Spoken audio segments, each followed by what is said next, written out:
চলে আসলাম আজকে লতি দিয়ে শুকনো মাছ রান্না দেখাতে আপনাদের। প্রথমে ভালো করে সর্ষের তেল হাতে মেখে নিতে হবে, তাহলে হাতে চুলকাবে না আর হাতে কোনো কালো দাগও পড়বে না। যেরকম করে দেখাচ্ছি আমি ঠিক সেইভাবে লতিগুলোকে ছাড়িয়ে নিতে হবে।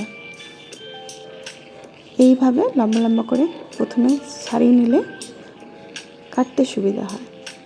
দিয়ে লতিটা ছাড়ানো হয়ে গেলে ছোট ছোট করে কেটে নিতে হবে। তারপর সব লতিগুলো ছাড়ানো হয়ে গেলে জলে নুন দিয়ে ভালো করে ফুটিয়ে নিতে হবে। আর এই জলটাকে ফেলে দেবেন, কারণ কি এই জলটা ইউজ করলে গলা চুলকায় বা নানান ধরনের প্রবলেম হতে পারে পরে। এই যে শুকনো মাছটা নিয়ে নিয়েছি, শুকনো মাছটার মাথাটা কেটে নিলাম প্রথমে, দিয়ে সাইডগুলো দুটো ধার কেটে নিলাম। আর শুধু মাঝখানের ভাগটা আমরা নেব, ছোটো ছোটো করে কেটে নেব। এই যে মাছগুলোর মাথাটা কেটে দুই ধার থেকে কেটে নেব, আর মাঝখান থেকে ছোটো ছোটো করে পিস পিস করে কেটে বার করে নেব। যেহেতু এই মাছে খুব নোংরা থাকে, ভালো করে 2-3 বার গরম জলে ধুয়ে নিতে হবে। মাছগুলোকে নুন হলুদ দিয়ে মাখিয়ে রেখে দিন। তারপরে নিয়ে নিন সর্ষের তেল কড়াইতে।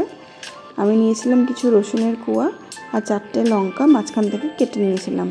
রসুনগুলোকে ভালো করে থেতো করে নিলাম, দিয়ে দিলাম মাছগুলো কড়াইতে।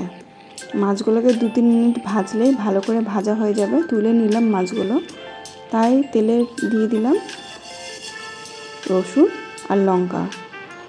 রসুন লঙ্কাটা ভাজা হয়ে গেলে দিয়ে দিতে হবে লতিগুলো, দিয়ে একটু ভাজা করে নিতে হবে। আর তার মধ্যে মাছগুলো দিয়ে দিতে হবে। মাছগুলোকে দিয়ে ভালো করে নাড়িয়ে চাড়িয়ে ঢেকে দিতে হবে। ভালো করে ঢেকে ঢেকে রান্না করলে তাতেই ভাজাটা হয়ে যাবে। কারণ কি লতি এমনি নরম হয়, বেশি ঘাটাঘাটি করলে মাছগুলো খারাপ হয়ে যাবে আর লতিটাও খুব খারাপ হয়ে যাবে। তারপরে দিয়ে দিলাম নুন হলুদ পরিমাণ মতো, আর দিয়ে দেবো ধনে গুঁড়ো আর কাশ্মীরি লাল মির্চের গুঁড়ো। কাশ্মীরি লাল মির্চের গুঁড়োটা দিচ্ছি রঙের জন্য। আপনারা যদি খেতে চান, বেশি ঝাল খান, তাহলে আপনারা শুকনো লঙ্কার গুঁড়োও দিতে পারেন এখানে। আপনাদের স্বাদের অনুযায়ী আপনারা লঙ্কাটা নিজের মতো করে দিয়ে দেবেন। দিয়ে ভালো করে নেড়ে চেড়ে নিলে, ভালো করে ভাজা হয়ে গেলেই কিন্তু তরকারি আমার রেডি।